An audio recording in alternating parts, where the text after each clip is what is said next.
This is Satya Pradiman of Cirrus Research. Our latest global notepad is just out. The title is Rethinking EM Exposures. Economic fragmentation fears haunt China waits. At the heart of this case is this really nervous conversation investors have had for over a year now, which is this idea that, do we begin to see more of a fragmentation across geographies, across economies? Some of this, I think, was an outbirth of some of the challenges with the pandemic, but I think it actually took on its own life with the attack on Ukraine. And so this question about economic fragmentation is front and center. I think a lot of institutions are debating what to do. At the end of the day, I think the big question mark is whether or not an EM benchmark is rightfully exposed to China.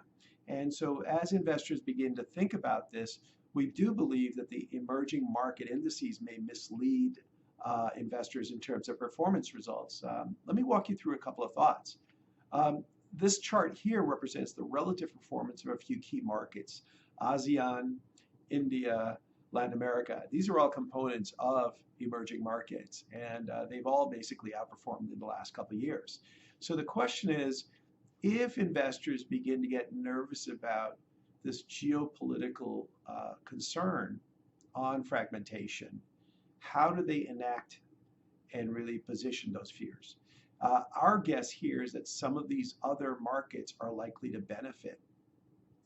India has performed very strongly in the last year or two, sharply outperforming China. ASEAN has outperformed, Latin America has outperformed. So we do think, looking underneath, some of the fundamentals of these markets are actually quite good. The question is, how much does this hit China on a going forward basis? To answer that, let's look at some of the fundamentals. One of the key points we continue to bring up is that the credit markets are telling us they're very nervous about China. Those spreads are unusually wide. This recent sort of move that we've seen has really given us more of a reprieve, really, in the weakness in the Chinese equity markets. However, when you look at top line growth and you look at earnings expectations, they're tumbling. And top line growth, by definition, is likely to remain quite benign. So at the end of the day, the point here is that can we look to other markets for fundamental support and retain our emerging market exposures?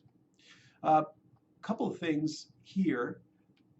In this chart, what we're looking at are the three markets on some of the fundamental metrics. On the left panel are relative or valuations, I should say, on an absolute basis for India, Latin America, Asia Pacific.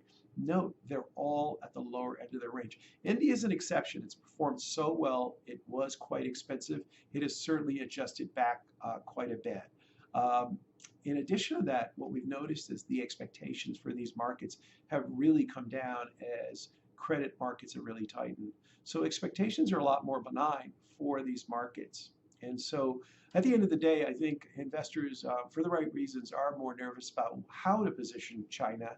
But in reality, they're likely to maybe look at other key markets in the emerging areas to reallocate as opposed to make an emerging market decision.